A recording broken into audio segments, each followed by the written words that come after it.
Hi guys, my name is Mona and you're watching me on Black Coffee Confessions. This is our very first episode and I'm so glad that you're here. Black Coffee Confession is a space where I intend to create experiences from my own life with emotions, people, relationships, situations, and experiences in general. I intend to create conversations that make you think, feel, and maybe grow. I believe that perspectives matter. I believe that feelings need to be respected. I believe that equity is non-negotiable and that vulnerability is powerful. It takes a lot of courage to open up to someone, but it takes equally a lot of empathy to listen to someone, understand, and then maybe give an advice. Keeping all of those things in mind, I intend to create this space. For our very first episode, I'm excited to be joined by Mrs. Loya Agarwala, whose life is as inspiring as the number of lives she touches every day. Born in the heart of London, but driven by love that led her across continents, Mrs. Loya Agarwala is a distinguished psychological counselor for students and a personality development coach for soft skills. With over 21 years of rich experience in training young minds and their parents. She is also the managing partner and the founder of Ucan Center, which happens to be based out of Guwahati. We're going to dive into her journey and her work with growing children. We'll also be talking about phases of human emotions, the changing dynamics between men and women today, therapy, healing, and what it really takes to be an emotionally stable human in today's changing world. Hi, ma'am. Hi, Mona. How are you doing today? I'm good. It's so wonderful to see you again after so long. Yeah, it's wonderful to see you too. Ma'am, I've read about you. You've been blessed to be a daughter of a very successful father who happens to be a music composer, lyricist, and a very close friend of Bhupen Hazarika. Mm-hmm. Yes, he was. Your mother happens to be the first lady pilot of Assam from a time where education was negotiable. Mm. It wasn't easily accessible, nor was it provided to everybody. How was it like to be growing up amongst such inspiring parents? What was your life like in London before you moved to India? Oh, first of all, Mona, many congratulations on starting this new podcast. It will grow by leaps and bounds, I'm sure, and very well done. And I'm very blessed that you've thought of me as your first. Thank you, ma'am. So, in answer to your question, you see, for me and my brother, my parents were just mom and dad. You know, it was just incidental that they happened to be very well known in their fields. Mum being a pilot was obviously a big thing, but we knew mum only as the motherly feelings that she gave to me and my brother. And but she was very positive. Her nature was very positive, and mum was always the one who was fierce. She was fiercely independent, my mother, even within the marriage. And she was the one that, you know, was very strong. So in that way, she was different to my father, who was more creative. He was softer as a person. So I think that balance as parents helped us both to be balanced as well. So yeah, we were never aware that they were such big people in Assam in the sense that they were well known. But we just thought everybody's mother was a pilot. We didn't think it was a big deal. So that was, I think, my first lesson in women empowerment. I didn't think it was a big deal that a woman flew an aeroplane. I think knowing that today also a lot of girls will feel empowered because a mother being a pilot. Yes. That's beautiful. And that too at a time when women didn't fly. Yeah. And there were so many other barriers in those days. Yes. You know, because in those days, especially in Assam, you know, women hardly drove cars. Yes. Forget flying aeroplanes. So for my mother to get across the societal boundaries was actually the real challenge. Yes. And the fact that her father, my grandfather, was so progressive in this line, Yes. that was one of the reasons why my mother could go ahead and go forth in this line. Yes. So, what was your childhood like? I mean, what part of London did you grow up in? What kind of friends did you have? We grew up in England as a minority group because when you're in, especially in the 1960s, late 60s and 70s, it wasn't as cosmopolitan as it is today. You know, Britain in those days was very different to the Britain or the Great Britain that you see today.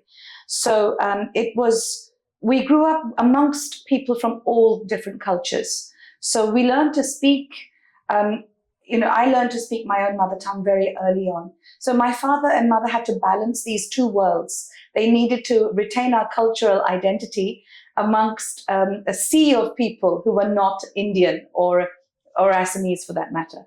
So it was a challenge, and I think that challenge is for every immigrant family in a living in a predominantly white country or a foreign country. So yeah, they went through the same struggles that most families have gone through. But I think for my father, because we were so minority, he made our home Assamese, both of my parents. So we were so rooted to our culture. We spoke Assamese at home. My father had the horai everywhere, in the house. He had quite a few horais and gamusas and all sorts of things. And, another very unusual thing was he kept a little bottle of soil from Assam in our cabinet. Yeah. And, he would sometimes pray to that soil. It was so weird, I know, but the love for his country, for his state, for Assam was something that we also grew up with. So we grew up with very strong identity, a very strong cultural background, speaking our mother tongue, eating the food of our land. And then as soon as we left our front door, going to school, suddenly we became English again. We became like the British. We spoke like them. We ate like them. We everything, their habits. We imbibed their habits. But as soon as we came home, it was as Indian as could be. So we kind of straddled two cultures at the same time. We speak a lot about feminism these days. Right. So the world is trying to empower girls. But I feel that your story is one where it was natural to be empowered. Because like you have said also that you wanted to balance both of your lives. So you were taught to balance that from your childhood. Yeah. I think subconsciously I did, because I've never really thought of it in a very analytical way. It was very natural that my mother climbed up to the trees and cut the trees, or my father would sit and do the washing up. There was never any role division in the home that I grew up. So I feel that even in my own life now, when I've got a son and a daughter, I don't think of them as different. I treat them in exactly the same way. And I think that's happened because of my upbringing, that most definitely. So yeah, women empowerment was never a conscious thing. It just was a part of our upbringing. You fell in love at a very different time. It's beautiful to see that you got married at 23 to a man across continents. Right. So shifting for marriage. Right. From London to Assam. Okay. When we think about it today, I think it's a very big step. So what was it like? I mean, what was it like falling in love at that time? So I'll tell you what happened in a nutshell. So when I was 19, I was just 19 years old. I was at university. I was at Brunel University in London studying. And at that time, as young girls do, there are proposals coming in. And my father, he was the one looking through all these proposals. And my dad said, I told him, please reject everyone. I'm young, free and single, and I want to remain young, free and single. So my dad very happily just said, no, won't get married to him, won't get married to him. But there was this one family from Assam, Jyoti Prasad Agarwala's family member. They carried the same surname, they were related. And my dad said to me, it's such a progressive family. And they're a family that have done a lot for Assam. And they would open you they would have open arms for you. And you could be the person that you want to be. Yeah. They would never give you boundaries. They would never tell you no. Yeah. That was the reason why he said, that these were pioneering people. They were not afraid to carry culture forward. And he said, well, do you want to meet him? So I said, yeah, why not? I don't have an issue of meeting anyone. So to cut a long story short, he was based in Assam. Well, actually, he was from Shillong. And I met my husband-to-be. And the rest is history. We had a 3-year engagement. I liked him very much. I still do. We've been married for 33 years now. So it's been a long time. We've been blessed with 2 beautiful children. And now I have, my son's also married now, so he's got a beautiful wife. I'm blessed to have a daughter-in-law as well. So life has progressed over 33 years. I'm very happy in living in India. I go home to London regularly, but for me, it is my adopted home. Yeah. India is my adopted home, although I go back, but I'm happy here. I also feel that love was simple back then. Probably. I was so young. I was 19 when I met my husband-to-be, and I was married at 23. And at that age, I didn't think too much. I went with the flow. Yeah. And I think it was not complicated. Yes. Because there was no social media in those days. Yes. So it was as it was. I just went with the flow and I trusted what I felt. And, while you may think that 23 is young, I think at that time I felt it was right.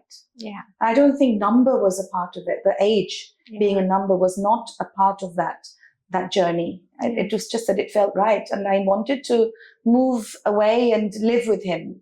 And I would have moved wherever he lived. Yes. Or he could have come to London, But they had a tea garden. So at the time, and it didn't make sense for him to come to India. It made more sense. Sorry, to England. It made more sense for me to come to India.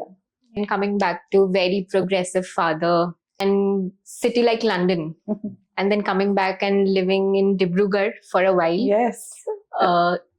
So how was it like? Like you said that your father thought that the entire family is really progressive. Right. But even if the family is progressive, the times might not be progressive. Yes, absolutely. What a great question, Mona. Yeah. No one's ever asked me this question, and I'm really happy you have. Because you're right, nobody teaches you how to live in a country. I wasn't taught how to live in India. I had to learn it on my own. And incidentally, I was the first person in the first generation of Assamese who were born and brought up in London to shift to Assam. Nobody has ever done that before. So I was the first to come on that journey. So for me to adjust to Assam was not easy because I could speak Assamese, but I had never lived here. And that too, I went and lived in the tea gardens in the remote part of Dibrugarh, known as Lahual. And in Lahual, we had a tea garden. I lived in this big bungalow. And but strangely, I was blissfully happy. We didn't have communication, very good communication. But I created England in that little bungalow. And I remember how I coped with the pangs of homesickness. I coped with it by creating a home that was so English, the way that I had been brought up. And I was eating shepherd's pie and a roast chicken for lunch and fish and chips and things like that, things that I grew up with. And I would actually create that. I would have all my Emily Bronte books and all my classics in my books, and I would listen to music. And I created, in the middle of that tea garden, I created my own little England. And that saved me. That saved me from feeling homesick. I was able to root better to India. And I learned the ways very fast. I learned how to speak to people. I learned how to speak proper Assamese. I'm still not very good at it, but I learned the ways of Assam. And, now I know what I need to wear to go to certain, religious functions, weddings, onnaprachons. I know what I need to wear, how I need to behave. And I learned the things as I moved on in life. So I was lucky again. My husband was very, very supportive. My in-laws very supportive. And that helped me a lot because they covered up for me if I did things wrong or said things wrong, so in that way I was lucky. Yeah. So it's been a fun journey. I've done a lot of mistakes. A marriage that gives space to grow. Yes. I think it's one of the sustainable marriages. Yes, I completely agree. Right. When somebody accepts you for the way you are and gives you that space and defends you. protects you, nurtures you, and allows you to grow, and has been my rock. In that way, my husband Amit has always been that role for me. He's quiet, he's silent, but he's steady. And I think for someone like me, that is exactly what I needed. Counseling is a very responsible job. Yes. I feel that you need a very generous heart to listen to someone, understand, and then maybe give an advice. Yeah. And in a time where you were not influenced by the social media, what led to you choosing a career like counseling? From a very young age, Mona, I always knew that I needed to be with people. My job needed to be with people, listening to people and healing people. I knew that very early on. I got a lot of fulfillment by healing suffering. For me, that was my ikigai, or my purpose or passion in life, the ability to heal suffering. And I think that has been the bottom line. The bottom line has always been to heal suffering. And that naturally took me in this line. The only difference I feel was I had a natural affinity to the youth. Probably because I was born in London, my thinking was very young. I was very open-minded. My thinking was never through boundaries. I didn't have boundaries. Very open-minded. And that endeared me to the youth. That was one thing. Secondly, my personality, I felt, was little childlike. I laugh quickly. I find a lot of happiness in small things, and it doesn't take much to make me happy. So in that way, I adapt very well to the childlike mindset. And having said that, I think that endeared me more to children or the youth. They maybe found it easier to open up to me. So that's why I worked in schools, and that's where we met. Actually. So we met at a time where counseling was not so common. Yes. Yeah. But it was one of the favorite class, I think, of all the students because we got to play games. I remember. And Value education. Yes, it was fun. There are coaches everywhere. Okay. And a lot of it is commercialized. So they have a format, which is okay, which is not a problem. But while they're counseling also, it's highly commercialized. You can feel it while talking. Thankfully, I don't feel that with you. Maybe because we were in a setup where that was not my lookout. But also, when I met you after so many years, I feel that it's not still a commercialized way of you working for counseling, therapy, or healing. Yeah, I left I left working in schools after 20 years of experience, 15 years of experience, and I realized that it's high time I broke off and became solo. And one of the reasons for that was that I wanted to do it my way. I realized that counseling is such a personalized experience. Everybody who comes to me is coming with a heavy heart. They need answers, they need direction, they need to see the light. And I cannot speak to them by looking at the clock and watching the time go by. I cannot speak to them by them thinking that I better hurry because there are other clients outside. I wanted to eliminate all of that. I wanted to do it my way. And I knew the only way I could do that was by going solo and doing it. I had all this experience. I had so many decades of experience. So I thought that if I can branch out and go solo, which is why I started my own company, and I only take a minimum of 4 cases a day, max 5. And each client is with me for an hour, 15 minutes. And we don't look at the clock. And I have this policy that even if they cry throughout the session, they will leave with a smile on their face and dry eyes. I don't like crying people leaving with tears in their eyes. And the journey begins with the first counseling session, because from there onwards, I'm with them. It's not that they're just with me during a session. They're with me even without being with me. Emotionally, we are connected. And it is an emotional journey. I'm with them the whole time. Even after they've left and they moved on, I keep in touch.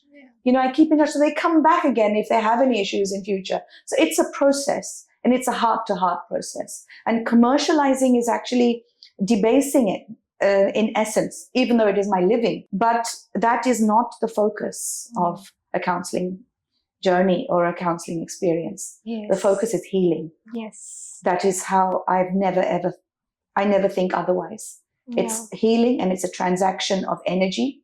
I take on someone's energy. Yeah. I take it on, Yeah. and I leave the person feeling light. Yeah. You spoke about boundaries. Okay. I think boundaries are important, Right. because it keeps two people in a very respectful relationship. Mm-hmm. Absolutely. Boundaries are what keeps you safe. Yeah. You have to have boundaries in every relationship. Yeah. Because that's the only way you can express self-love. Yeah. Self-love, I feel, is the number one skill or quality we all have to have. Yeah. And then everything else. Yeah. So when you have self-love and you put down boundaries in any relationship, you automatically earn self-respect. Yeah. And that has to be, the boundaries will be different in different relationships. Yeah. With your children, you will have a much more open boundaries, more, translucent boundaries. But then in a working setup, or, you have to have very solid boundaries where people don't step over them. Even in a marriage, I feel you need to have boundaries. Yeah, but then flexible according to the relationship. Yeah. But then I think in a working relationship, the boundaries are very clear, because you won't know anything about me. Yeah. Unless I share an experience which reflects what you're telling me. Yes. And then you'll get to see that, oh, ma'am has already been through that. Yeah. She's also gone through it, so she will understand. So I might use an experience from my life to illustrate something that is going on in your life. And that will make me more human and more sensitive to your needs. And then that will endear me more to you and have a closer attraction between you and me. But it's not usually a practice for counselors to talk about their lives. It's not about me. It's about you when you're coming to me. Yeah. So whatever I can do, it's a one-way traffic as much as we can do. So boundaries are very strong in a counseling relationship. Yeah. Let's talk about self-love. Okay, let's. The first time I took myself out on a solo date was 7-8 years back. Wow. Solo date. Yeah, for a coffee. And I did not like the experience much, to be very honest. Okay. 7-8 years back, people did not speak about self-love as much on the media as much as they do now. Slowly, my friends started getting married. I had to choose a way out to keep myself entertained. So I forced myself to go on a few more dates. With yourself? Yes, self-dates. Sometimes go watch a movie alone. Sometimes read a book all by yourself and not discuss it with someone else. I think when we're in school and college, we constantly need company. And we just don't need, we have it. And because we have it, we don't feel alone. We don't get a time to reflect on ourselves. But when we don't have somebody along with us, we create a space to build a relationship with ourselves. It's been 7-8 years, and I think I've been on 1,000+ solo dates. I go for coffee alone. I go for breakfast alone. I go for lunch alone. I travel alone with a group of strangers. I've even lived alone. And I enjoy my company. Wonderful. There is more space to meaningful relationships, productive conversations. And I'm really choosy about who I spend my energy and time with. I think here parents have a huge role to play in putting a sense of individuality into children, but not through teaching them, not actively teaching them, to showing them showing children that you are in command of yourself, you are in charge of yourself, and what you feel is what you say or what you do and how you express. That has to be a parental role, because children learn by watching rather than by listening.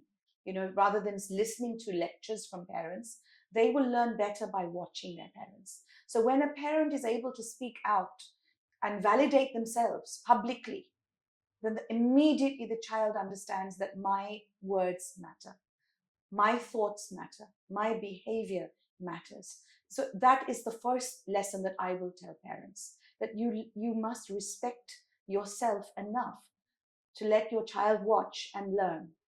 Because when you do it, your child will do it.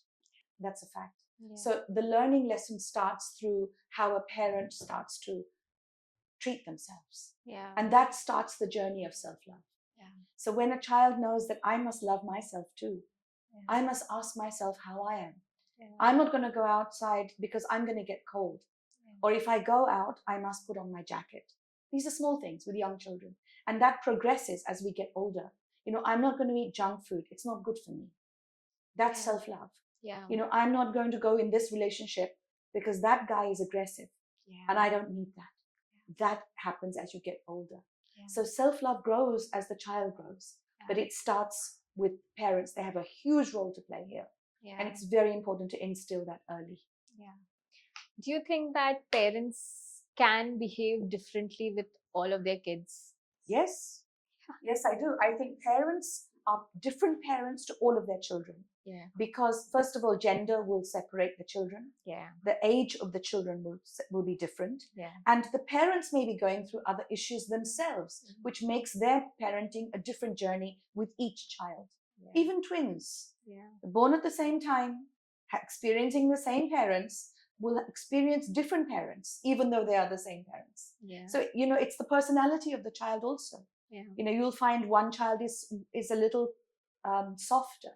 Mm-hmm. So the parent would treat that child differently, subconsciously. Yeah. And the other child may be more boisterous and needs more disciplining. So the parent will be slightly more firmer with the second child. Yeah. So each relationship a child has, siblings, will be very, very different from sibling to sibling. Yeah. So actions and reactions have consequences. Okay. Mm-hmm.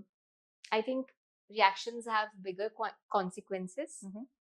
and actions have consequences. When someone does something wrong, there are two kinds of people. Mm-hmm. One who will immediately realize, apologize, Mm-hmm. and end the chapter. Okay. The other will not even accept it. When we suppress our emotions, especially the ones that can be solved immediately, do these emotions come back to bite us when we are old? Yes. Absolutely yes. Instant yes. I'll tell you why. Suppressing of emotions changes your vibration. It wears you down because it's an accumulative effect. So I've had a fight with you, I've had a fight with him, I've had a fight with her. You've had fights with 3 different people, so you have layered 3 sets of emotions. I'm giving an analogy like that, but it makes you heavier because you've had a bad day, right? But if you can sort out the argument with person number 1, and you say, okay, fine, I forgive you, I'm not thinking about it, we've sorted it out, well done. So what have you done? It's 3 minus 1, right? Then the second person, either you sort it out or you try to forget it. You don't let it bother you. That's 3 minus 2. Then you only have the 1 left. Either that sits in your mind for a little longer or you handle it later on. But what you must actively do every day is cleanse yourself of negative energy. Because suppressed anger or suppressed emotion, negative emotion, will manifest. It will manifest as some problem physiologically. It could be gastric problem, it could be a heart issue, it can be sleeplessness initially, but it can even manifest as an ailment, a bodily ailment, if you keep it suppressed for too long. So this is something I tell people over and over again, that at the end of the day, look through your day. Where have you had arguments and fights? What is residing in you that is bringing you emotional pain? Try and search for that and try to nullify the effect. If you can do that, your account, your emotional account at the end of the day is 0. And you start a brand new day on an account of 0. And this is so important to be able to maintain this 0 balance from day to day. Because at the end of your life, you have 0 balance. Now, I don't know whether you believe in life after death, but when you enter your new space, you enter it on 0. So we call it the Akashic records. I don't want to go into that, but it's understood that building up of emotion allows you to vibrate at a much lower level. Release it as you go, and you will rise higher. You will vibrate at a higher level. Right. So this is a very spiritual It answer. is indeed. We've gone spiritual. Yeah, it's a very spiritual answer.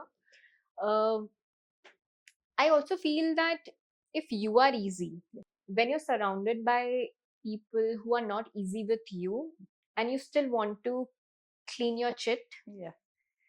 but how do you get along then? I mean, Don't stress yourself too much. Honestly, I am in my late 50s now, and I do not waste energy on people who sap my energy. I move on. I've learned that. I will not stay with somebody.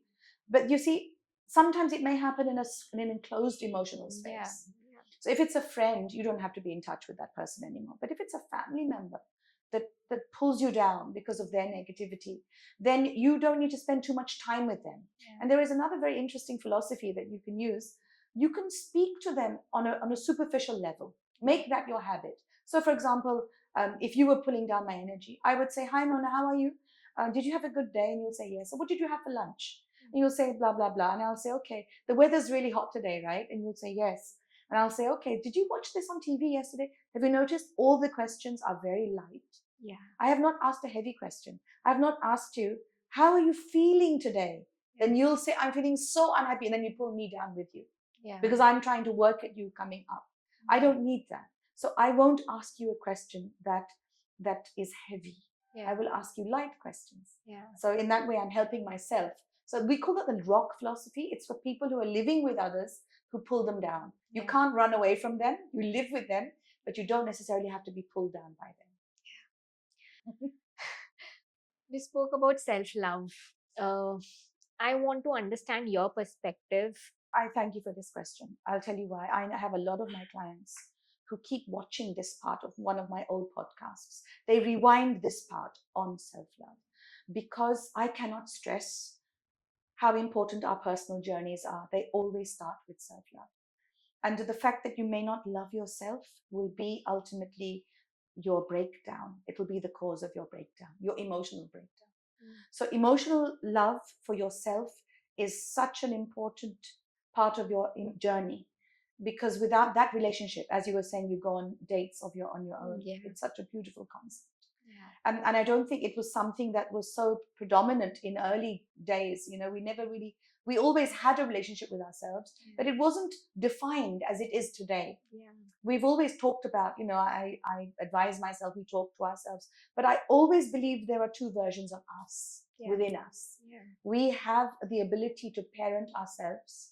We have that ability to look after ourselves, to nurture ourselves. And there's always a little version of us inside us, the child, if you like. Yeah. So that ability to love that child in you, to talk to yourself every day, is the stepping stone, is the cornerstone of it growing into total self-love. That will take you far. Yeah. So yes, as I say, I'm telling you about this, I truly believe in it. Yeah. I believe in loving myself, and it comes across in small ways, like how you dress. Yeah. Do you take care of yourself? Do you take care of how you dress? Do you take care of what you eat? Yeah. Do you take care of how you feel? Yeah. All of these things. Do you counsel yourself? Yeah. Everything is important. It's a holistic journey. You mentioned about inner child. So the inner child stays with you until the day you die. Yes, absolutely. I think we all portray ourselves as adults, Right. because society is structured that way. But we keep our inner child always within. So when we talk about inner child, it's about a version of you that has remained stuck in your timeline, that may have experienced some trauma and has not been healed. So in the counseling context, we talk of the inner child like that.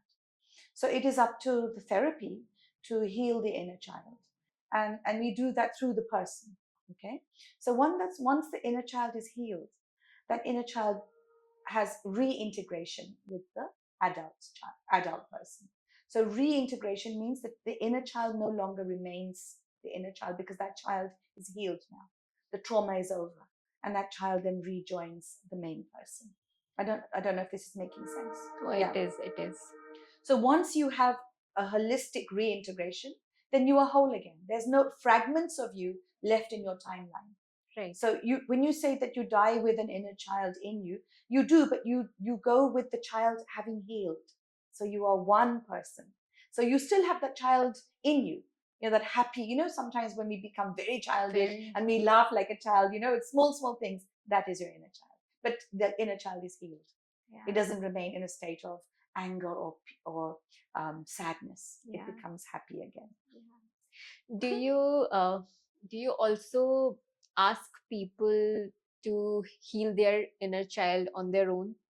It can be done. Yeah. Yes, I do. Yeah. I do. And in fact, normal therapy can easily heal it. The awareness of it is important, which is why therapy is essential, I feel, so that I can make you understand that this is what is happening. You need to talk. So it can be done through a letter. In many ways of reaching your inner child, it can be done writing a letter, or closing your eyes and imagining, or visualization. We call it visualization or mental imagery, where you can go into that space, speak to your inner child, understand and console that child. And once immediately that negative energy dissipates, right, you will instantly feel a lightness. Yeah. Because that pain has gone. Yeah. Do you find cultural and generational differences between your clients? And if yes, I mean, how do you go about it? How do you counsel them to understand the difference that they are not being able to see?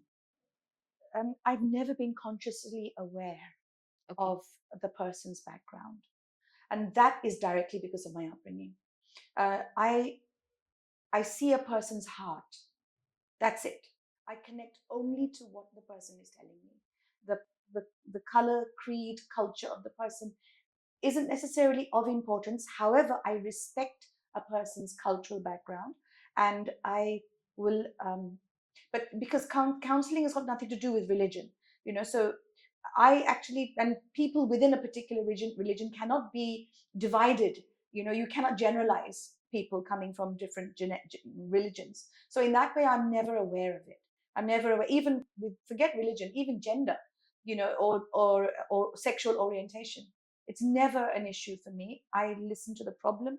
I listen to whatever is hurting that person, or why that person is suffering, and we'll take that issue forward based on that suffering, not the person's background.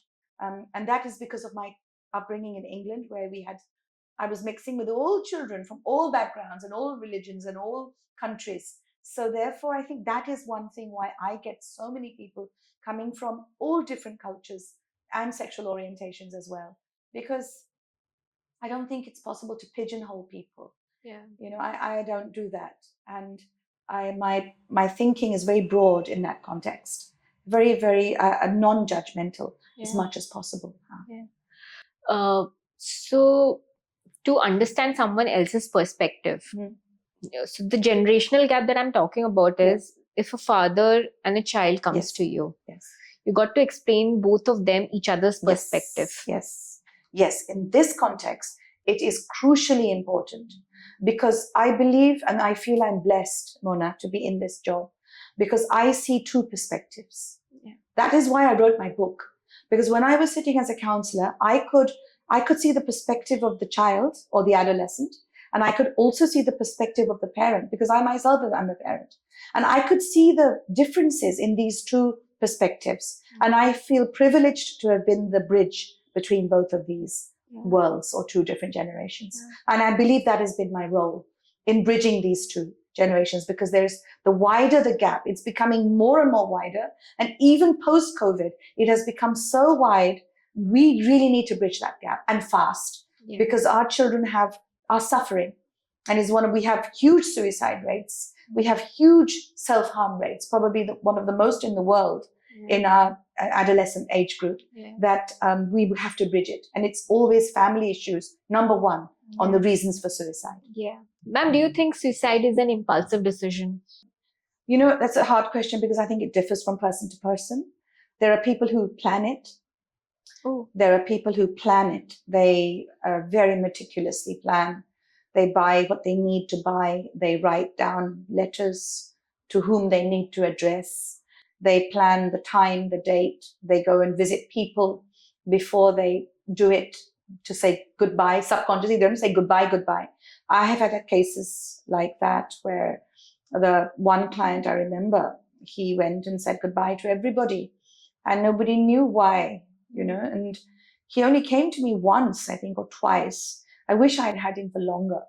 And unfortunately, yeah, he did do it. But I don't think it's something that can be very clean cut. I don't think suicide can be clean cut like that. You can't say that some people think about it, some people do it impulsively. There are people who do it impulsively, instantly, and there are people who plan it. And so suicide can be anything in any way. Sometimes you can't even spot the signs. Yeah. Moving on. Yes, let's move into a happier space. Yeah. So validation is power. Okay. When a child is growing up, he or she is constantly looking for validation. Right. They get it from their parents, from teachers, from friends. Right. Even as adults, we still look for validation. We might not ask for it, but subconsciously we want people to appreciate us. Okay. Self-validation is a concept which comes when we have a strong relationship with ourselves. Validation from others still hold a very special place in our hearts. Okay. I don't know, maybe because I'm old, I kind of beg to differ with what you've said. Maybe when I was younger, I sought validation from others. Now I don't seek validation from others. I seek validation from myself first. And this may be because of, as I said, my age, or life has taught me that ultimately I need to be happy with who I am. And I need to be resonating with what I do within myself. So once I know that what I am doing is what I need to do, I really don't seek it from anyone else. So in answer to your question, maybe as a child, I needed it from my children, from my parents. But as I'm getting older and more confident in myself and understanding my role in this universe and understanding why I'm here and feeling a dissociation from people even, I actually feel a dissociation from people. I feel that I'm happier in my own company now. I'm happier with my children, my husband, my closest and nearest and dearest. But that doesn't mean I need them all the time. I am happier being by myself. And therefore, my validation is solely mine. Yeah. If you agree with me, I love you. That's great. Thank you. I'm grateful for it. But I don't depend on it. Not anymore. Yeah. And that's happened, I think, through time. Yeah. But I think that if you can get there now, yeah. you are luckier than me. I really do. Yeah. You learn that lesson as you grow older, but if you can learn that lesson now, and if your children, our children can learn that, and I speak to parents now, if you can teach your child that as long as you agree with what you want to do and you feel it is right and it's ethical, it's not unethical, it's also not immoral, then go ahead and do it. Yeah. Believe in yourself. Yeah. I believe in love. Okay. But I believe in love in deeper ways. Okay. That's how I think about myself. Okay. I believe that everybody has a different love language.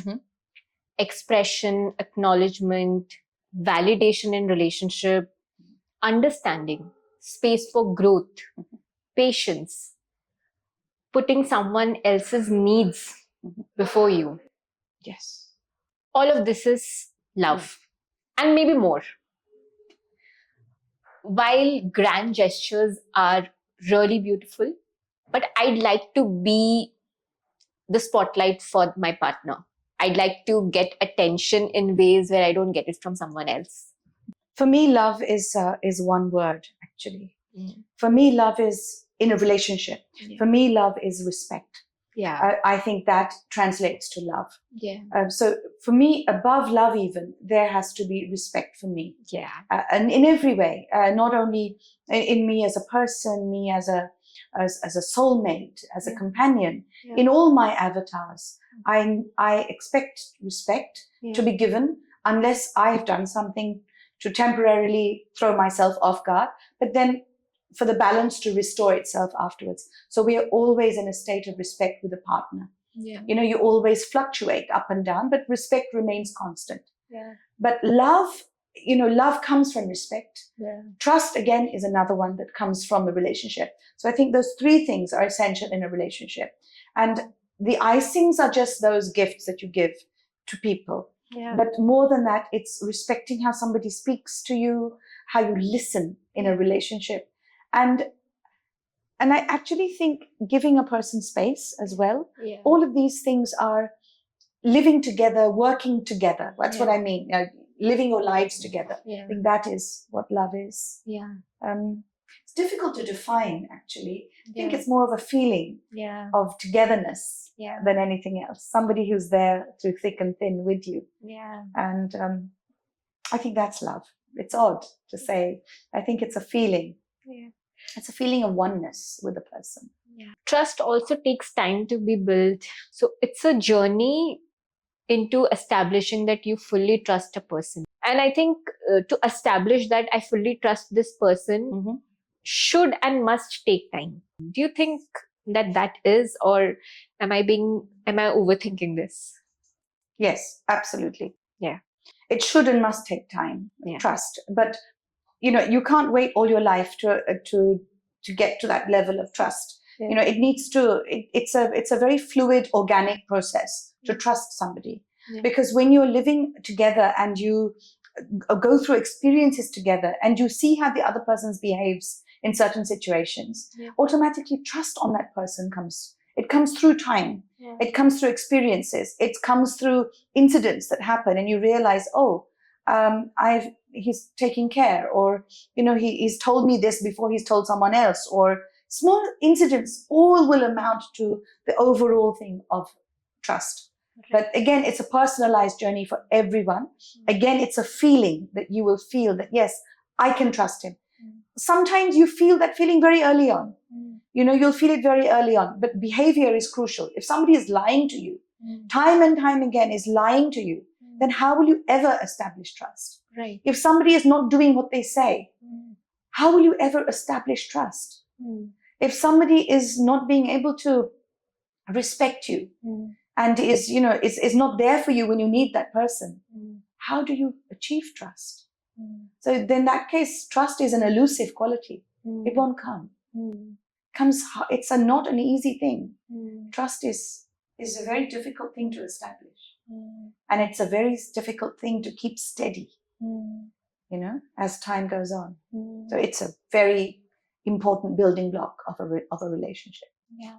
So would you say that communication, transparency, letting someone know exactly how you feel, all of these and more leads to building trust over time? Yes, 100%. Expression, talking about how you feel and giving the other person space to express themselves without fear is very important in a relationship. If somebody is upset, then they should feel the freedom to say why without judgment.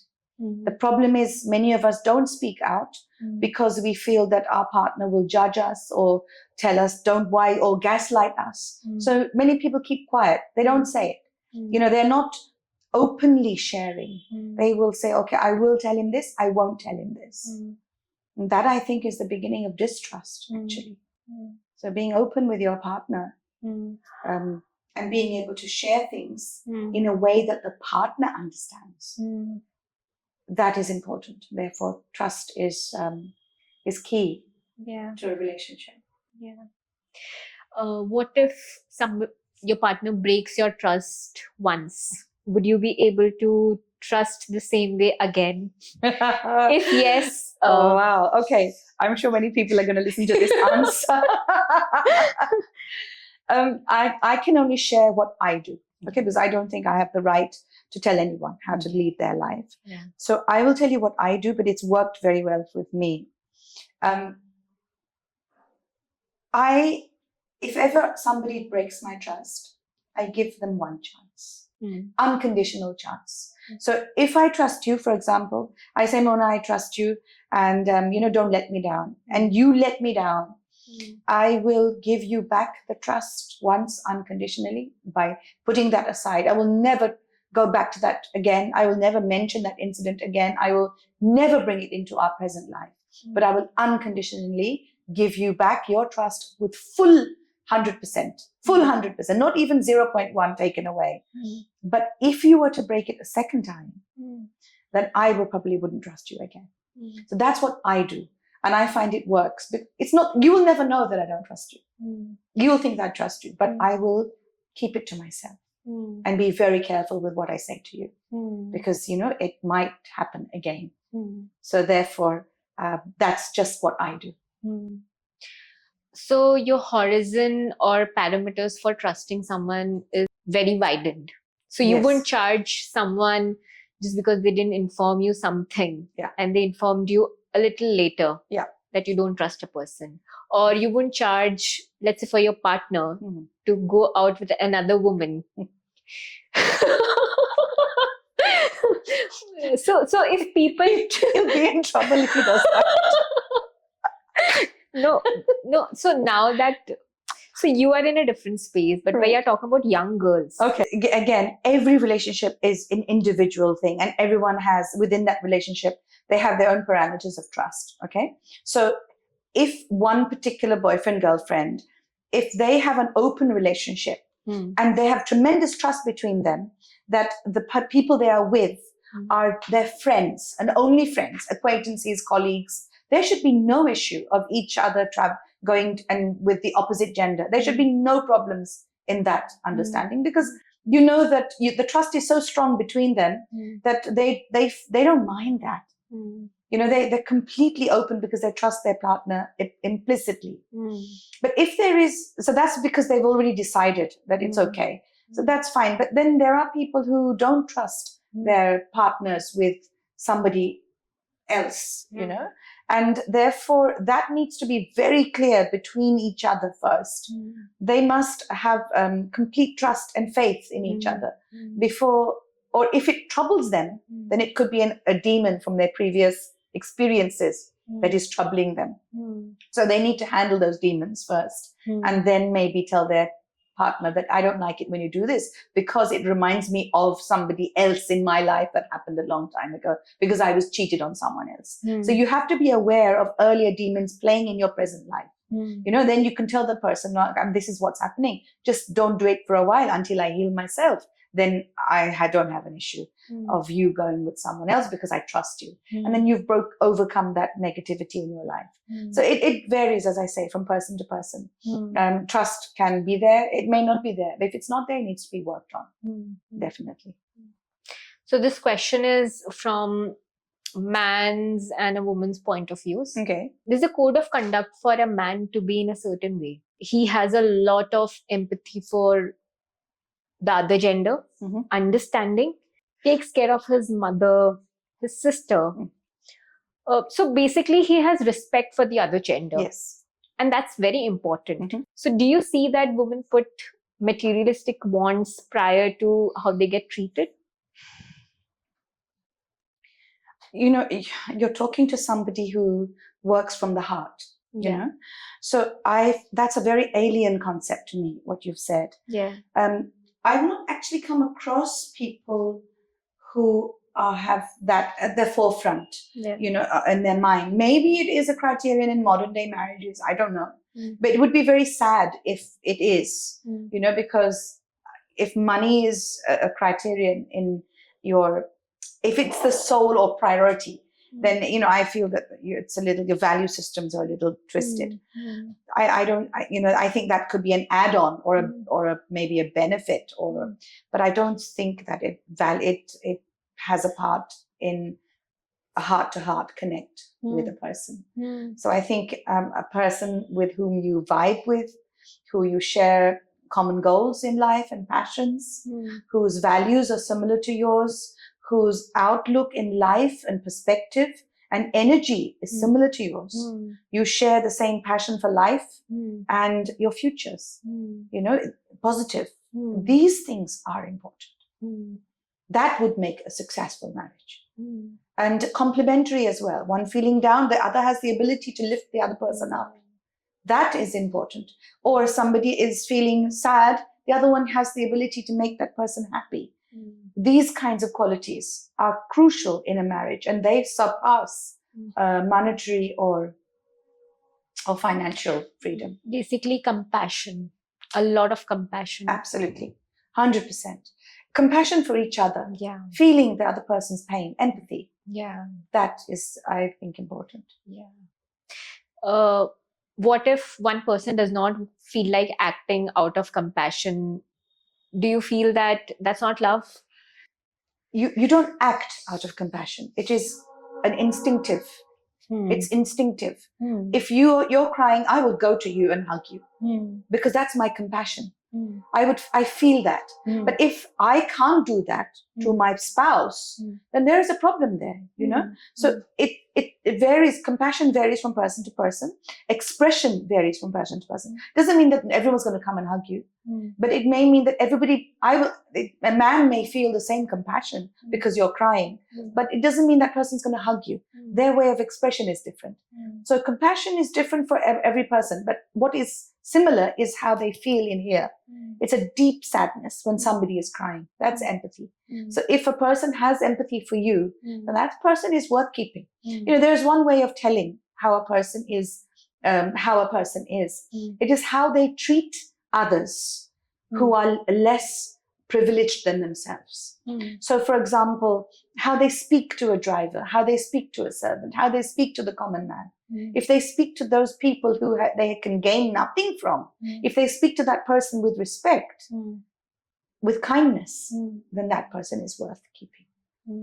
I think that's a great way of understanding how somebody is when they have nothing to gain. And then you understand how that person has kindness. And if you ask me, what is the best word in the English language? For me, it's the word kindness. It says so much. There's so much in that word. Yeah. There's love there. There's empathy. There's compassion. Yeah. There's so much in that word. Yeah. That's beautiful. I think loving people based on how they treat others also defines how they'll treat you, your children, your family. Yes, because it's intergenerational. It also means how they were treated by their parents. Yes. That is also because it passes through to the next generation. Yeah. These are evergreen values, or these are evergreen qualities that remain. Yeah. Compassion is much needed in today's times. Would you agree? Totally.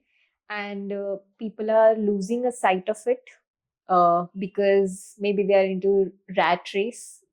I think compassion is something that you have for everybody. Yeah. It's just not into relationships. Right. So would you say that because we are living in a time like fast moving world, we're losing sight of compassion? I disagree because I feel compassion is a humanistic quality. There's no time bound to compassion. It's how you feel towards something. So maybe people are becoming less empathetic because of social media. They've become more numb to all these emojis that they're using. So they forget this interaction between the interpersonal interaction from person to person. So that has become a little numb in the younger generation. That is true. Empathy has become less. But you still should feel an element of love and compassion towards a suffering animal, for example, or towards a situation where people have died. There should be an instant outpouring of emotion because it is a humanistic quality. It's a humanistic quality. It's not bound by caste, religion, creed, color, culture. It's a human. Every human in the world feels emotion. So modern day children may feel it less because they're not used to it, because digital technology has taken over. But nevertheless, I do believe that compassion exists in every soul. in every human being. Unless you've been brought up in a very cold, unempathetic way, then you cease to feel it to that extent. But otherwise, it's a very normal thing. People age, right? 25, 30, 45. But the kind of understanding that is needed at the age of 50, they might be lacking that. They might have a past baggage which they're still carrying, and their reaction or behavior is shaped because of that baggage. Yes. Their inner child is not healed. It is outrageous, maybe aggressive. So would you say that a person, if brought up really well, would be wise at 25, and someone with a bad baggage would still be immature at 50? Yes. These kinds of qualities they go from parent to child. When a parent is able to handle their emotions, when a parent is able to not scream at their child, not be aggressive with their child, is able to express themselves in a way that a child understands, is able to analyze that, I was feeling angry because. That is important. That means you understand, you're self-aware. You've become self-aware. Self-awareness is something we teach our children, that I was angry because so-and-so did this to me. And I will need to forgive him, or I will need to have it out with him, but I need to get this anger out of my system. If parents can teach their children, why are you feeling angry? What is the reason that your anger is inside your heart? What is the reason you're feeling happy? What is the reason you're feeling sad? These emotions. If emotional awareness can be shown to our children through our behavior early on, you will find that your children are able to understand themselves better.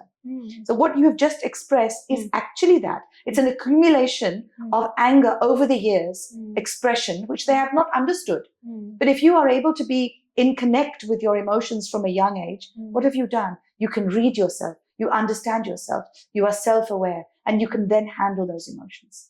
That's important. And that is what teaches you to be balanced as you grow older. So you're right. You can be a 50-year-old child and you can be a 15-year-old adult. Absolutely. It all depends on your emotional intelligence level and what your parents have done and what you've seen. I've also had children of parents who have been very mixed up and very dysfunctional. Ironically, those children have had the highest emotional intelligence because they know how to behave in front of anger. They know how to behave when there is tremendous sadness. They know how to motivate themselves. Those children end up being high EQ, emotional intelligence. Not because their parents have had it, but because they've learned how to grow it from survival to live. So anything can happen. The world is like a huge canvas, and every person in this canvas has their own story to tell, their own experiences, and their own stories of survival. Every one of us. And our stories are our own individual stories. At the end of the day, how do you know if somebody has had a successful life or not? You know by how at peace you feel here. How much do you feel calm? How much do you feel that there's that buzz has gone? The chaos is not there. That is your measure of happiness. They're both very closely entwined. Happiness and peace. They hand in hand.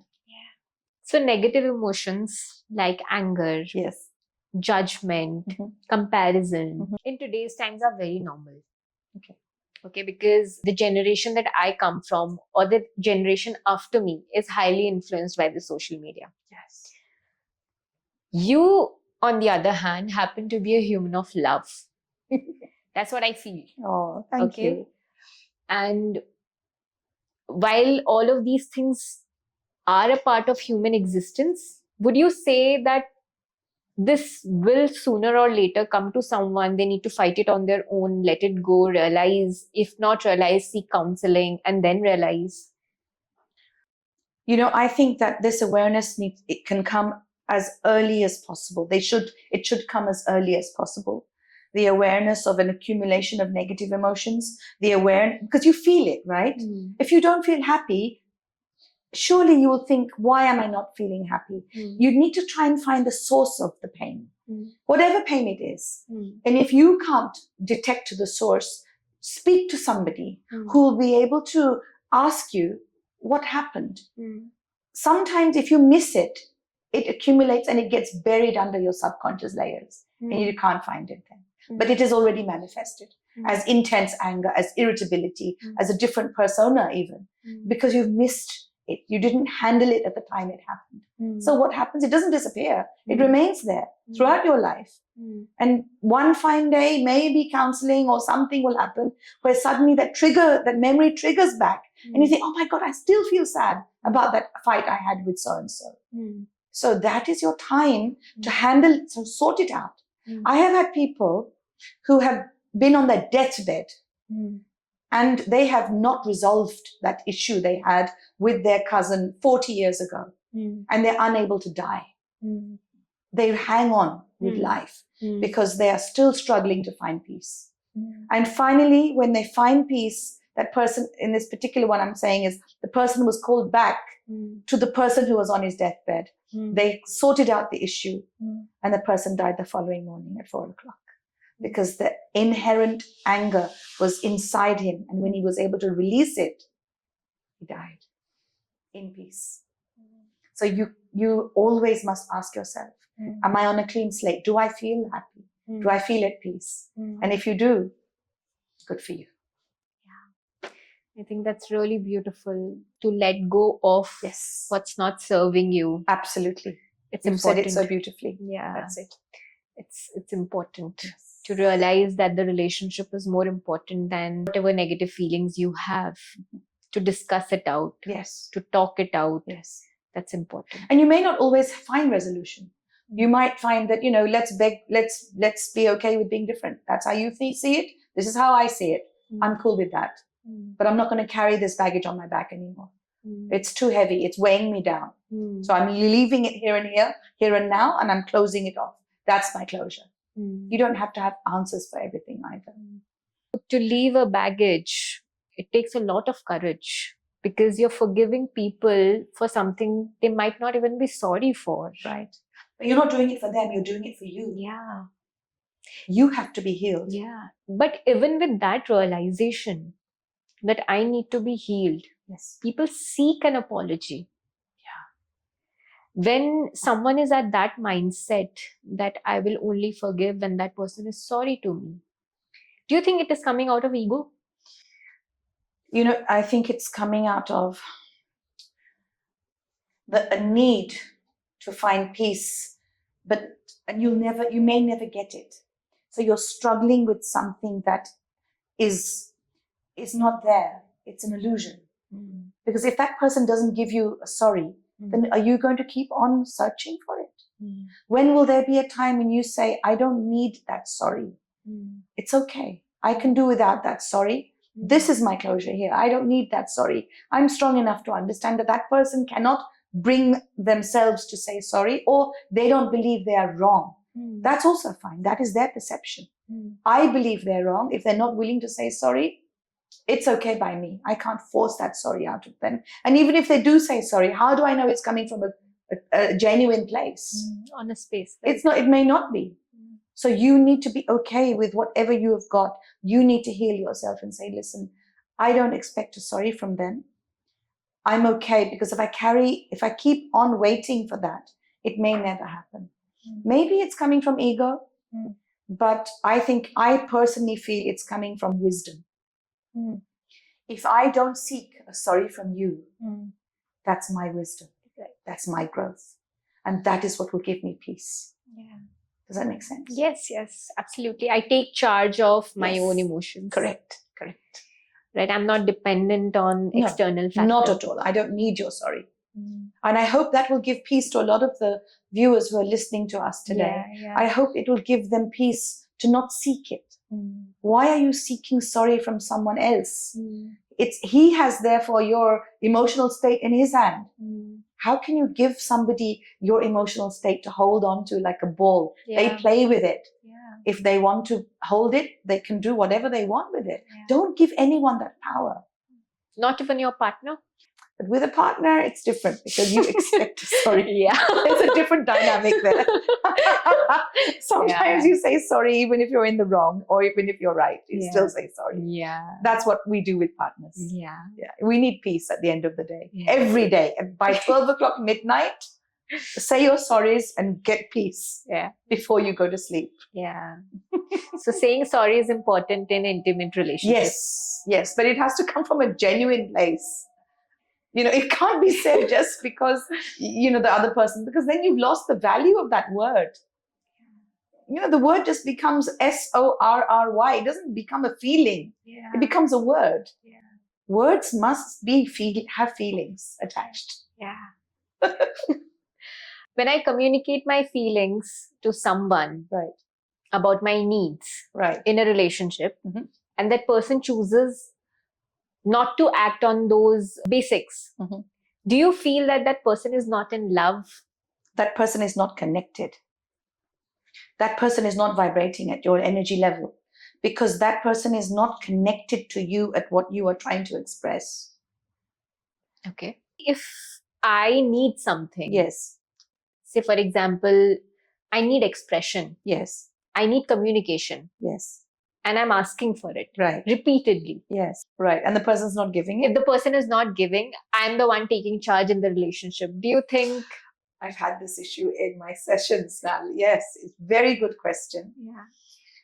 If you love the person very much, and you accept that that person is vibrating at a different level from me and doesn't understand my need for connect, because you're not going to find everything in one person. You have to accept that you're not going to find that person is not going to be able to meet your needs. Maybe not. But you still love that person for all the other qualities. And you want to live with that person for the rest of your life. Yeah. So what do you do then? So what you do then is that you seek that expression with somebody else who you trust. We're not talking about infidelity. Don't get me wrong. We're talking about expressing to maybe your mother or your sister or your friend. This is not a sexual thing. It's not about infidelity. You're still having a husband, but he's not connecting with you. But everything else is intact. Everything else is fine. So that little part where you are telling somebody who listens and understands and vibes at the same level should be a great solace to the other partner. Because that partner has been able to fulfill all your other needs, taking care of you, responsibility. He's the father of your children. All of those are taken care of. The only thing is sometimes he doesn't quite get it. Doesn't quite see where you're coming from. So you express yourself to somebody who does. That's all you're doing. However, be careful here. It doesn't mean you say everything to that person, because that person you have to trust that person. But at least to the point where they listen to your expression. Yeah. But then there'll be times where you need your partner to listen to the deep things. Then you'll have to just literally sit him down, engage the mind and say, try and connect, change your language to get that person to understand. Because I have found young children understand emotion if you change the language in which you speak to them. You can take it down to a grassroots level, change the way you speak. Maybe you can connect. Yeah. So it's okay to share something that you don't connect with your partner with someone else that you trust. Again, if it's about, depends on the topic. So if it is about, I'm feeling sad because I had an argument with so-and-so. Can you help to relieve my mind? That is fine. Telling your friend that, or your mother that, or your sister that. But if it's about, say, maybe something more personal, intimate, then you can't share that with your friend. You have to only share that with your husband. That is again different. Then you have to get him to listen. Because, if you have something very personal, and something to do with your sex life, for example, you need to be able to tell him that, I blah, blah, blah, I don't like this, blah, blah, blah, blah, blah. That is between you and him completely. So again, it's difficult to say. I think it varies from what you say. But then finding a male person to whom you share both intimate details as well as all information, then you might as well be married to that other person. And that's how affairs start. That's exactly how affairs start. So I'm saying the husband and the partner is always the pride of place, is number one. But sometimes if it's offshoots of small day incidents that have happened, you can always share it with others who give you instant relief. But when it comes to deep things like the children or your life with him or how you feel, then that needs to be spousal, completely with spouse and partner. And maybe we need to try again and again and again until they get it. Yes. Change the language. There's no way that you might vibrate normally at different levels, but you can bring the person down to understand at your level. You have to. Otherwise, what's the point of being married? A person has a lot of shades. There's a shade of you which your husband knows, right? Which your clients know, yes. Which your children know, yes. Which your in-laws would have known, yes. Your parents know, your friends know. There's a softer version for people that you love. Right. There's a stronger version for people that needs strong reaction from you. Right. There is a frustrated version of you also. Because let's face it, we're humans. Of course they are. We all like our softer versions the best because that keeps us at peace. That's what I believe. Okay. Would you say that we need to make peace with our other versions in order to be more peaceful in life? If you don't like yourself, if you don't like a version of yourself, like, for example, you're irritated very quickly, then rather than change that version, try to find out what has made that version of you irritable. That is the first thing you need to do. You can't change a person. You've got to find out where it is coming from. Because if you're not happy with that version, so say if I'm irritable, what is the reason I'm irritable? Then you look deeper. Try to find out, because a happy person is holistically at peace. In all of its avatars, we would be at peace. So the playful version of me is at peace. The serious person of me is at peace. The funny version of me, the serious version, the angry version also is at peace. So I am at peace in all my avatars with whoever I'm with. That is holistically happy. But if you find that you are so irritable that it's dampening the other versions of you, then you need to first of all find out what is it that is causing you to be that avatar of you that is so negative. So you shouldn't be at peace with that. That's not normal. Something has happened in you, in your psyche, to make you that. Because that's a happy person is relatively okay. It's all within a normal range. It could be towards the extreme or this side of a normal range. So sometimes you've had a bad day, you're feeling unwell, you become irritable. That's okay. That's still part of the normal range. But if you're explicitly angry, screaming and shouting for small things, then that is a version of you that is very dangerous. You need to explore that. Why? What is it? What is the reason that I am behaving like that? So that's how you can self-counsel yourself. And when I say self-counsel, anybody can do it. We all can do it. At the end of a hard day, sit by yourself. Ask yourself, as an interview, how are you? How are you feeling?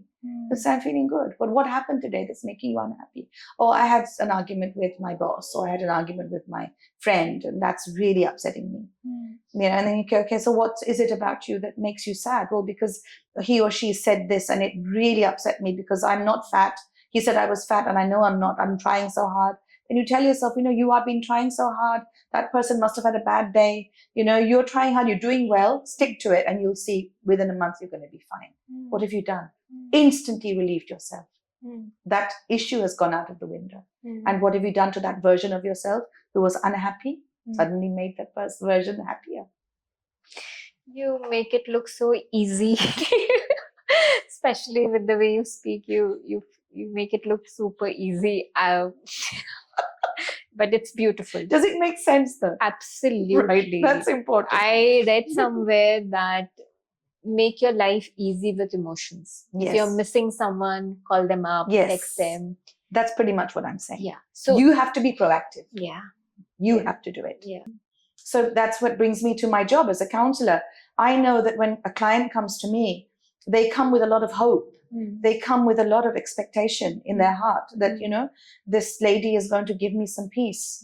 And I am very aware that sometimes people come having, just getting the money, just my fee. They are having to I had one very poor pujari that came to me, and he he managed to have one session with me, and he took the earnings of his, he took 20 rupees, 10 rupees, and he came and gave me out of sheer, he just wanted to be healed of his pressure of his daughter. He just wanted me to guide her. And he had so much hope in his heart. When people come to me with that much hope and expectation, I have a job to fulfill. I have to do it in the space of 1 hour, 15 minutes. I have to strike a rapport. I have to make that person trust me, believe to trust me. I have to make that person believe that I will be the person that can bring peace to his family. And I've got to do that within a very short amount of time. So I'm very conscious of my mental health. I have to make sure that I am at peace with myself before I start my session. Between sessions also, I have a procedure that I follow between sessions, so that mentally I'm completely zero again, and then new client comes in. It's very important to know how to handle your emotions between clients as well, and throughout the counseling procedure. My job is my prayer. I've always told people that I may not pray with a dhup and do this every day, but my prayer is through my work. I know what I do is touching people's hearts, and I feel it. I don't need a pat on the back. I feel it in their smiles, in their eyes. And I am so grateful that I do what I do.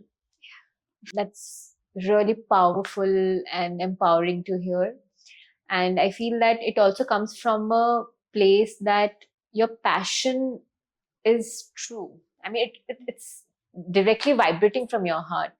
So you maybe you're not thinking of anything else but to heal a person while you are talking to them. Absolutely, that's my only concern. Yeah, it's almost like my ikigai. I'm obsessed with that.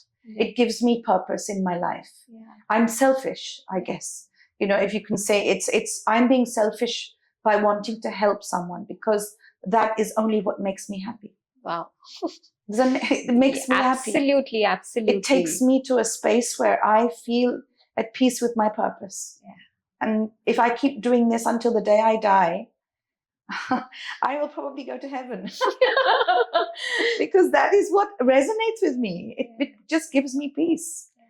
And I'm glad I found it. I know a lot of people are searching for that. I'm just blessed that I found it. Forgiveness is a lot about me. Like the kind of relationship I want to have with myself, because if I'm holding on to someone else for something wrong that he or she did, I'm basically tied to them. Correct. However, forgetting what wrong they did is something not under my control. And I'd like to remember that. If somebody did me something which is unforgivable, I'll take time to forget. And to start again is a questionable topic. Right. Sometimes it's very difficult to forget and forgive. It's very difficult to forgive. Now, my take on this is this. You have to do it for yourself first. So if somebody has done something to you that has hurt you so badly that you can't bring yourself to forgive that person, don't forgive. Why do we have to forgive somebody who's done something wrong to us? We should not forgive. You can't wrench out forgiveness from your heart when it's not willing to give it. So don't give it. I don't feel forgiveness is I don't feel that forgiveness is necessary for everything. We are not martyrs. We are not God people. We are humans. We cannot forgive sometimes. It's okay. And the ability to not forgive, that in itself will give you peace, because you are listening to your soul when it is not ready to give. And when somebody has hurt you to that extent, you will have to turn your back to that person. You have to turn that side of you away. If it is a family person, you have to close off that side, because you cannot open that, but you will never be the same with that person again. You can't be. You've hurt me so badly that I can never forgive you. This is what has happened with some of my clients who have been sexually abused by somebody in their family. So what happens then is they cannot forgive that person, understandably. So how do you move on in life? The first thing you do is you do not use that person's forgiveness as your aim in life. You cannot attach your happiness to somebody's forgiveness. You will never get it. We've mentioned this earlier. You may not ever get it. So don't forgive them. Create a barrier in your mind that doesn't allow you to visualize that person with somebody with emotion. You try and be indifferent to that person. If you can be indifferent, that is your closure. There is nothing bigger than indifference. Indifference means you have no emotion. You're neither happy when you see that person. You are neither sad when you see that person. You don't care where that person goes, what he does, whatever. You're indifferent. You have risen in your energy, therefore. That person doesn't matter to you anymore. That is peace. So forgiveness does not happen everywhere, but indifference can happen. You just are not bothered about them anymore. That means you haven't forgotten either, but you just don't care because you care about your own mental health more. And you realize that today your happiness cannot be connected to them anymore. So you sever the connection completely. Does that make sense? Yeah, definitely. For me, that is a very powerful way of handling deep pain. It's just living your life without them in any way connected to you. And slowly, even when you see them, you won't see them. When you hear them, you will not listen to them. They don't exist. You can do it. Do you get cases of men's abuse also? Of course, I've had children who are boys who have been abused. They come up to you and talk to children do, The thing is, when you're handling children, it's very important that we talk at the same level as children. So I become a child when I'm talking to a child. And I don't mean that as in I become childlike, but I speak in the language that a child will understand without feeling shame. So they won't feel shame. They won't feel any shame. They'll feel like I'm taking them seriously. I won't make a joke of it, but I'll ask them, did they touch you here? And I will mention the place, and they will share their experience with me. When they know that I'm trying to help them, then I find children are open to it. So long as they're not scared. So rapport building with a child is important. Even adults now are very open in telling me about their abuse that they had as a child. It's very rare to have an adult male experiencing sexual abuse at an older age. It's rare. That is a very rare occurrence. But there and mostly sexual abuse cases are child sexual abuse cases, because once you've reached the age of 18, you should be able to. Both for girls and boys? Both for girls and boys. I've written it in my book, actually. One of the chapters is about child sexual abuse of boys and girls. I've had some horrific cases where young boys have been abused by women, and they have been mentally traumatized, not knowing what has happened when they were so young. But when they grew of age and they realized that they were abused by their carers, one of my cases was a carer, it was the intense anger in their system. And it can manifest as something very dangerous as well, if it's not handled properly. Healing abuses is a lifetime process? Not necessarily. It can happen within sessions. Very, very quickly we can heal a person. If you have suffered an abuse and you are troubled by it and it re-traumatizes you time and time again, it brings out anger, or then therapy works wonders. I've brought out people from very sad incidents of their lives and made them find peace and resolution. And that has lifted a great weight off their heads. And they are then able to function with much more positivity in their lives. And when we talk about abuse, we don't only talk about sexual abuse. We talk about physical abuse as well, or emotional abuse. I feel emotional abuse is one which takes more time to heal. Yes. Emotional abuse is long term. No? It's long standing. So yes. It takes longer time to heal because we might fall into patterns again. Yes. You may fall into patterns. Therefore, healing is important Mm. so that you don't enter the same loop again Mm. and it doesn't become intergenerational. Mm. I have seen cases, I'm old enough now to see, even my students are now parents, Mm. and I have also counseled their parents. Mm. So I've seen 3 generations or 2 generations of people in my own lifetime. Mm. So I have seen how generations can actually, things can move into generations if they're not healed. Mm. Like, for example, anger. Mm. It can move to generation to generation. Mm. Yeah. Even abuse, Mm. mistreating women. Mm. If a father mistreated his wife, Mm. then you will find the son mistreating his wife Mm. and even his daughter. Mm. It is intergenerational. Mm. Somebody has to break the cycle. Do you think taking a divorce is okay? Yes. Yes, I do. And I don't say that with pleasure. I'm not saying with pleasure everybody should divorce. I'm not saying that. You cannot divorce until you've tried your last bottom dollar. You've given everything in a relationship to make it work. And you've tried, but it doesn't mean you keep trying for the rest of your life. Mm. You try until a point where you have reached saturation and you've given 110% of yourself and you have accepted that this relationship is not going to work.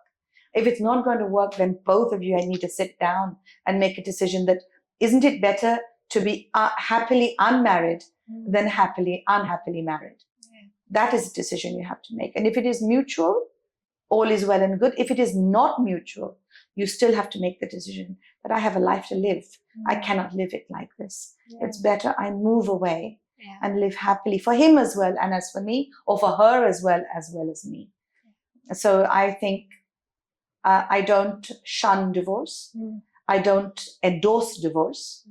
But it is one option when there is no other option left and a marriage has irretrievably broken down. Then yes, divorce is definitely advisable. So, like you said, a person should do everything to make the marriage work. The bandwidth of efforts that I put might be different for different people. So, my efforts will be different from yours. Yes. And yours might be different from someone else's. Yes. How do we judge that we've given our all in a marriage and then decided to take a divorce? Because you reach a point of emotional exhaustion. Okay. Which is different for everyone, as you've just said. Bandwidths are different. Yeah. So when you have reached a point where you are emotionally exhausted and you're breaking down, it is taking a toll on your health. Yeah. That'll be one of the first signs. It's taking a toll on your health, your mental health, your physical health, your everything. It's taking a toll on your relationships. Your children are suffering. You're not functioning as a functional human being. Your work is suffering. All aspects of your life is suffering. Then it is time to take a call. Yeah. So that is when you have reached a point of decision making. Yeah. But you have to get there. And human resilience is strong. Yeah. I know strong people who have been able to carry on in a relationship for years and hang on.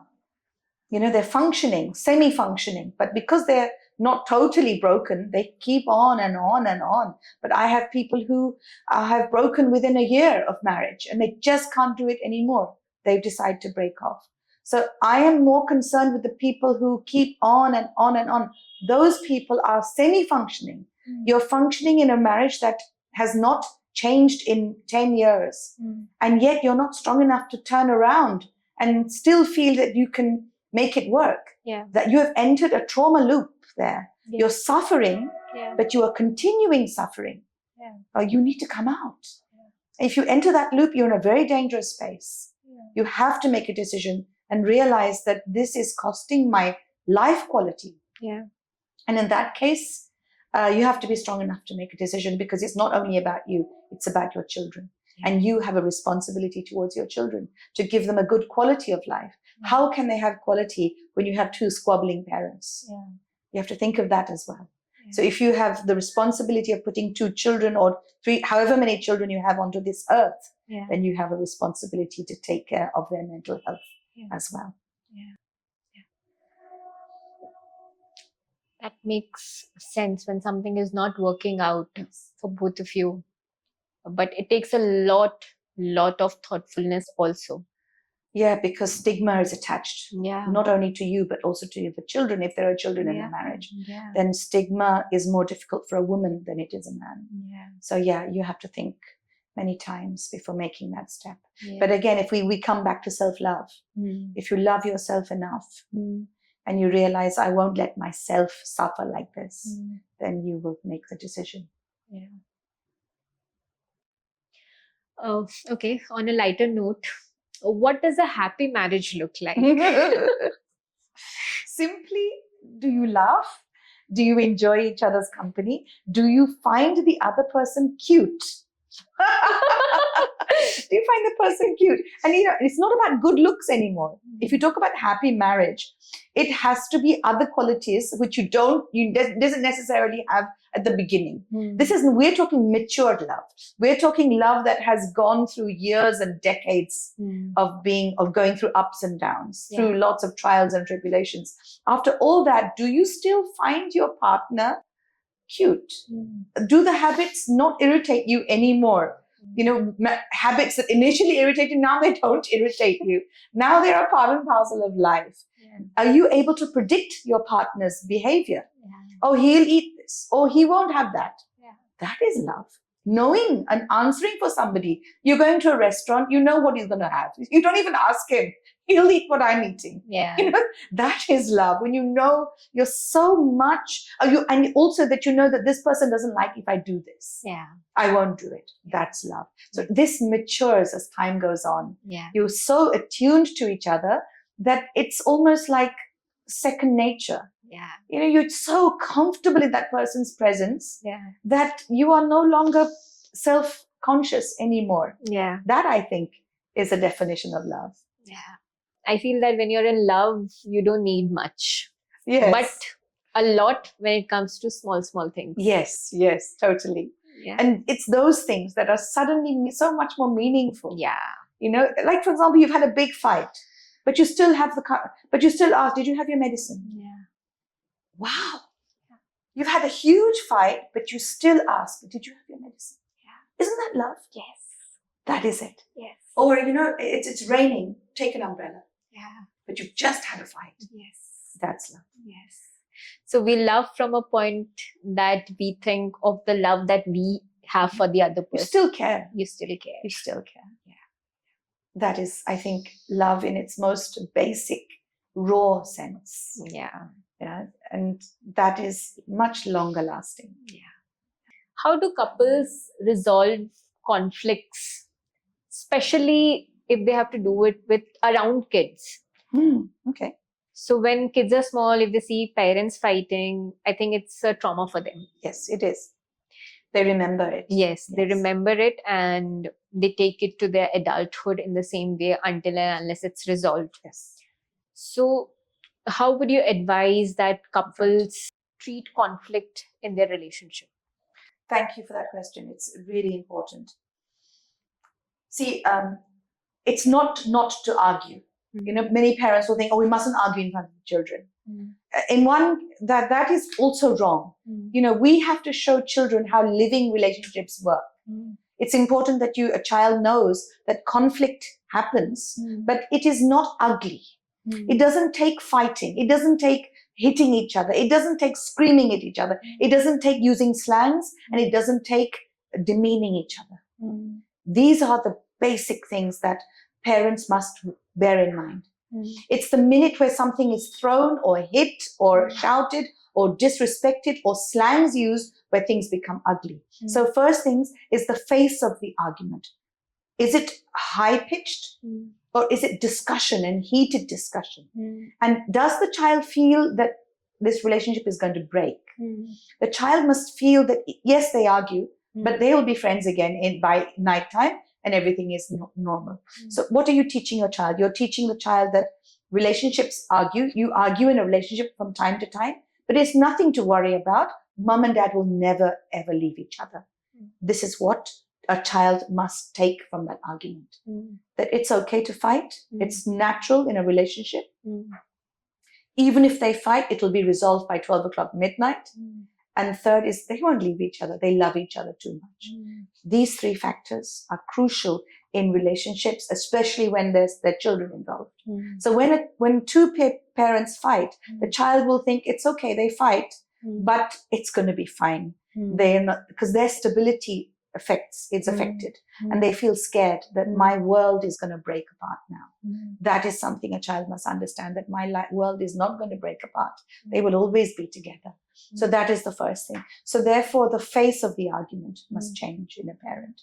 Don't argue in front of them, or even if you do, resolve it as quickly as you can. Resolve it. And don't bring your children into your fight. Many adult children are being brought into the parent of the mother and father's fight. That is wrong, where they're chosen. They take sides. Don't take sides. A child should never be told to take sides. That is so wrong, because this is an argument between mom and dad. It has to be handled between mom and dad. They must resolve it, not bring in the children. And that is where many parents go wrong. They bring in the children, especially if they're old. A child keeps continuing to develop until the age of 25. So a child is always a child. A child doesn't have the mental capacity to know the difference. Plus, emotionally, they're connected to both parents. They love both of them. So why are you pulling a child's allegiances towards one or the other? That's wrong. So parents, finish off your argument quickly. Don't make it too ugly. And 12 o'clock midnight, stop talking. Start talking to each other and go to sleep with the argument resolved. End of story. That's true. And I think that holds true for relationships also. Yes. I followed this advice in my marriage for 33 years. Not a single argument has extended before 12 o'clock midnight. That's beautiful. We made this resolution before we got married. We were engaged for 3 years, married for 33 years. So that's 36 years of following this rule, that every argument will be sorted by 12 o'clock midnight. Do you feel that your relationship with your husband has grown from what it was to what it is now? Yes. Now we're old. Our grey hair, and we've become old, and I won't marry again and he won't marry again. That's it. One marriage, one life. A lot of what you are is also because you were raised in London, right? Would you say that if you were raised in India, you would have been a different person? No, actually. The only part of my upbringing was probably because I loved people and I never saw them. There was no patriarchy. There was no divisions of caste, creed, color. In England, everybody was the same. So that part of me has been brought with me to India. So I don't judge anyone. So that part has come from my upbringing. But my love for people and what I do is from my compassion as a person, my personality. I'm a friendly person by nature. I love talking. I love listening. I'm very light-hearted. I laugh a lot. I laugh. I enjoy people's company. And every time a new person comes to my chamber, I can't wait. It's like I'm reading a book, a brand new book, and I can't wait to open it. I'm so excited. What am I going to hear? What are they going to say? How am I going to solve it? How am I going to help them? So that's what comes through my mind. And if it's an old person who's come from before, again, I'm excited. I'm opening a new chapter today of the old book. What is going to happen? What is there going to be in this chapter? So that is how I see what I do. And a lot of it is to do with my personality. I'm friendly, I'm happy, and I'm positive. And that positivity has come from my mom. My mother is very, very positive in everything. And my softness comes from my dad. My father was a very soft person. Very soft, he was a musician, so he was creative. He was emotional. And that has come from him. So together I got the best of both worlds. What it really takes to be to stay in a good emotional health in today's times. Would you say it has changed from what it looked 30 years back to what it is now? With regards to external factors, maybe the rat race has caused a lot of pressure to come onto us today, as opposed to, say, 30 years ago. So our children, our next generation, your generation, you are going to feel the pressure, the crunch more than earlier generations, definitely. So yes, I agree with you. It is harder to keep a better mental health today than it was generations last generation. Yeah. It's harder now. Yeah. Too many factors are now, Yeah. including COVID. Yeah. That has added more pressure to the Yeah. situation. You also have hypnotherapy sessions. In a layman's language, what is hypnotherapy? Hypnotherapy is taking someone's subconscious mind and listening to what the subconscious mind says and what secrets it has, or what it has kept suppressed within it. So in a hypnotherapy session, we allow the subconscious mind to speak. And we put the conscious mind to the side. We allow the subconscious mind to speak. So it holds a lot of pain, happiness, memories. And in those memories, there may be something that has stopped you from proceeding happily in your life. So hypnotherapy will locate what it is in your mind, in your life's journey, that has been repressed or suppressed. And as a result, we try to open that out, heal the energy, or dissipate the energy, so that you feel lighter and happier. It may be weighing you down when you don't realize it. See, hypnotherapy goes into the more of the metaphysical world. It's not something that is a part of the psychology syllabus, for example. You know, it's not something that people often talk about, because normal psychologists won't talk about hypnotherapy. Yeah. They don't believe in it. Yeah. Because psychologists will believe only in the CBT and all the associated therapies associated with that. Yeah. Hypnotherapy is not necessarily something that will be what is the first go-to in terms of therapy for a psychologist. Personally, this is one of the reasons why I set up on my own, because I feel that hypnotherapy and CBT, cognitive behavioral therapy, go hand in hand. They're very closely connected, because CBT is something that I'm regressing you to your childhood. I find out where the pain is or the sad occurrence is, and I lead you. We talk about it, we make you feel better about it, and you feel lighter about it, and the counseling is done. That is what is normally done in a counseling process. In hypnotherapy, the same thing is happening, but it's happening at the subconscious level. And I will find what it is and reframe it there and then. And immediately you come back from that session to a feeling much lighter. So the end result is the same, but the way we have done it is different. Do you get clients who come back to you after they have healed themselves? Yes. I have had many clients who come back. If they've been healed from one issue, they come back maybe after years or months with a different issue. And these are the clients who I call my gemstones. They are the real gems. Because of their belief in me, they come back. So I have three kinds of clients. I have one kind who comes new. They come new, they've heard about me, they've read about me, and they think, okay, let's just see what it's about. So they come out of curiosity. So that's one kind. I get another kind who have come to me again. Same problem. They keep coming because we haven't finished that issue. And I have the third kind who have come because they finished one session of counseling, maybe 3 or 4 sessions. They've healed from that particular issue. They've lived their life normally for 1 year. They come across another stumbling block, and they come back again because they believe in me, that I can help them to cope with the new turbulence that has happened in their life. So out of these three, it's the third ones that for me are the ones that give me the greatest validation, because they're the ones who have implicit trust in me. And that for me means a lot, because they trust in me.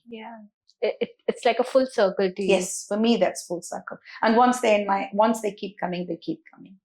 They will come back after. Even I have one client who brings her children in. She used to come to me before she got married, and then she came to me after she got married, and brings her children now for their counseling sessions. So it's almost full circle. It's generation now, second generation have also started coming. After talking to you, I feel that counseling as a career is not for everyone. Because to become a healer in itself comes from within. Okay, you can learn, you can adapt, but you will not be able to continue. For example, if I'm listening to someone today and I'm taking that energy in, I'm not creating a boundary where I can keep my own sanity and still help that person. Mm-hmm. So I Right. feel that Wow. being a counselor has so much to do with your own calling than just choosing it as a career. Yes. Yes. You know, and not only that, I am following my calling, but I also know how to heal myself. Yeah. I know the self-work that I need, because if I'm taking on your energy, I have to be able to be a vessel to take on your negativity. Yeah. I cannot be an already full vessel. Yeah. You know, I have to be empty so I can take on your pain. Yeah. And once I take that on, I've relieved it from you, but I know how to release that pain from myself. Yeah. So the minute that my client leaves my room, the energy from me disappears. Yeah. I'm ready for the next client because the vessel is now empty again. Yeah. So knowing how to empty your own vessel is important. Yeah. That every one of us should learn how to do. Yeah. We've already covered this in the session today. Yes. We should know how to empty ourselves of emotional congestion. Yeah. It's important also, no? Yes, generally we should know how to do it. Someone who empties their baggage ages gracefully. I hope so. I hope I've aged gracefully. But I can do it between sessions. I have to do it between sessions. I do it very fast between sessions. Any profession that is dealing with human beings should know how to handle their own emotions before mixing with others. Any career, be it doctors, be it counselors, nurses, teachers, whoever is dealing with people should know that they're offloading on others if they haven't been able to handle it themselves. It's important. Yeah. Let's talk a little about Ucan Center. Okay. You decided to go solo. Right. When did it start, and how do you go about it? I think Guwahati people would like to know more about it. Right. Yeah. I started my own center after 17 years of counseling. By that time, I was a senior counselor. I had been counseling in schools all over Guwahati, universities, and I was a consultant counselor. So I would be spending one particular day at a particular school, and then another day in a different school, another day at a university. So I've been counseling in many different spaces in Guwahati. And there came a point where I also took on this hypnotherapy as well. And I realized, right, I'm going to work for myself. I have my clientele base. I have a huge database. People know me in this area. So now I'm going to set up on my own, but I'm going to be my own boss. I don't want to work for anyone. I want to do it on my own. And this was why I started. And I found, I used to be in Hengarabari before I came here to Chanmari. And so we basically have two units within this setup. A Ucan Center has a counseling unit where I speak to my clients on a one-to-one, and they make appointments. I only see clients by appointment. You can't just come in and expect to be seen. I won't see you like that. And I have another unit where we talk about personality development. So that is for children from ages class 1 to class 12. So there we talk about personality development. And I'm also presently doing that in schools. In Guwahati, and I used to do that at Sanskriti as well. I'm basically associated now with Faculty Higher Secondary School. We do a huge contract with them every year. Probably for the last 21 years, I've done it with them. If we're right in it at the moment. And that has helped a lot of children to understand these concepts that we have discussed today. So yeah, that's basically my center. And it's given me tremendous freedom to do what I want to do. And I really honestly feel so blessed to have my own institution, because I have the freedom to do it as I want to do it. I don't think there's any bigger freedom for anyone than that, actually. Yeah. There's so much more that I can talk to you on, and I don't feel like ending the session. But neither do I. But I think it was a lovely and insightful conversation. Thank you. Deep. I felt it was like a big counseling session, actually. And it was wonderful because I get to, I get to share what I truly believe. And I know there'll be people listening in today who resonate with what we are discussing. It will make sense to them. It will open a lot of doors in their mind. And that will help them to seek help if they feel they need it. Yeah. And I think that should be the motive for this, the objective to our session today. Absolutely. There's so much that you have said that I think not only me, but people watching will reflect on. Good. Yeah. I'm glad. Yeah. And if it helps them to become more peaceful from within, then our objective has been met. Yes. You know, we've been able to extend our hands to people to at least come forward and seek help from some source to heal themselves. Yes. Thank you so much, ma'am. Thank you so much. I cannot tell you what this means to me. It's my very first podcast, and I think it's going to do really good. I'm sure it will. Thank you, ma'am. Thank you so much. I'm so appreciative. Yeah. That was Mrs. Loya Agarwala. We had a lovely and insightful conversation with her. If you want to reach out to her, you can come down to Ucan Center, which is situated in Chiang the details of which you'll find it on screen below. If you like this podcast, please hit a like button and follow us for more. We'll be bringing to you more insightful, thoughtful, and empathetic conversations that will make you think, feel, and maybe grow. Thank you for watching.